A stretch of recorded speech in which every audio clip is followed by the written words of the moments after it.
Hey everyone, and welcome back to the channel. Today, we're re-diving into a story that's going to make you think twice the next time you look in a mirror. It's a modern tale, one that starts with something we all do, taking a selfie. But trust me, where this story goes is anything but ordinary.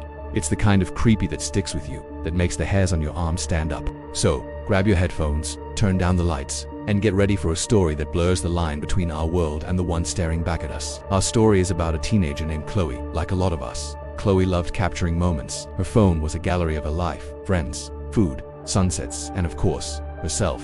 One quiet Tuesday evening, she was getting ready for bed. The house was still, the kind of deep silence where you can hear the hum of the refrigerator from another room. She had just finished her skincare routine, and her face felt fresh and clean. The bathroom light cast a soft, flattering glow, and she thought, hey, why not? Perfect selfie lighting. She propped her elbows on the cool marble countertop, angled her phone, and started snapping pictures. A small, shy smile, a playful wink, a pouty face, just for fun.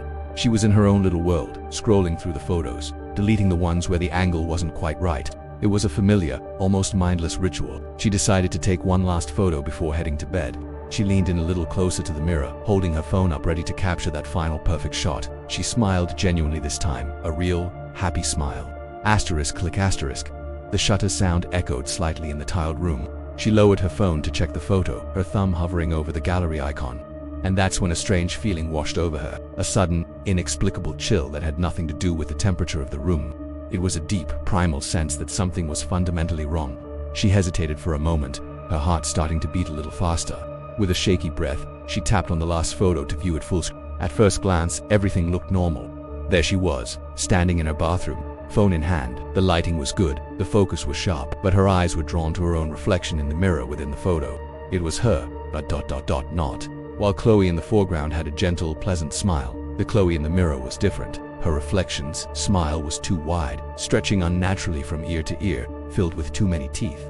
It wasn't a smile of happiness, it was a hungry, predatory grin. The eyes in the reflection weren't her own either.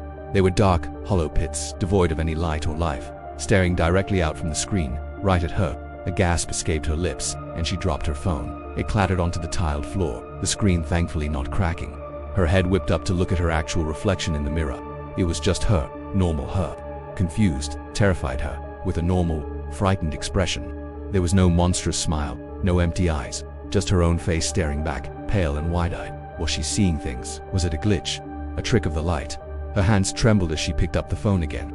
The image was still there.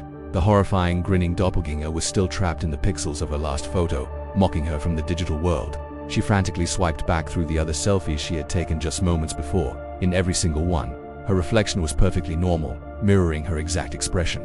Only the very last photo held this ... abomination. She couldn't breathe. The silence of the house was no longer peaceful. It was suffocating. Every creak of the floorboards, every distant noise from outside, sounded like a threat. She backed away from the mirror, her eyes darting between the real, harmless reflection and the terrifying image on her phone. They were the same, yet impossibly different. She wanted to delete the photo, to erase the grotesque image from existence. But she couldn't. It felt like proof that she wasn't going crazy. That night, Chloe didn't sleep in her own room. She couldn't bear the thought of the large mirror on her closet door. She huddled on the living room sofa, a blanket pulled up to her chin, the phone clutched in her hand. Every time she dared to look at the screen, the grinning face was still there, its dark eyes seeming to follow her. She started to wonder, what did it want? Was it just a freak occurrence, a digital ghost, or was the thing in the mirror waiting for something? Waiting for her to look away, to let her guard down, just for a second. The most terrifying thought of all was that the thing in her phone wasn't just a reflection, it was a copy, and it looked very, very happy to see her. She never took a selfie in that mirror again. She never took a selfie anywhere, ever again. Thanks for listening to this unsettling tale. It really makes you wonder what's hiding just behind the glass. If you enjoyed this story, make sure to hit that like button and subscribe for more content that explores the darker side of our world. Stay safe out there, and maybe, just maybe, be careful what you capture on your phone. See you in the next video.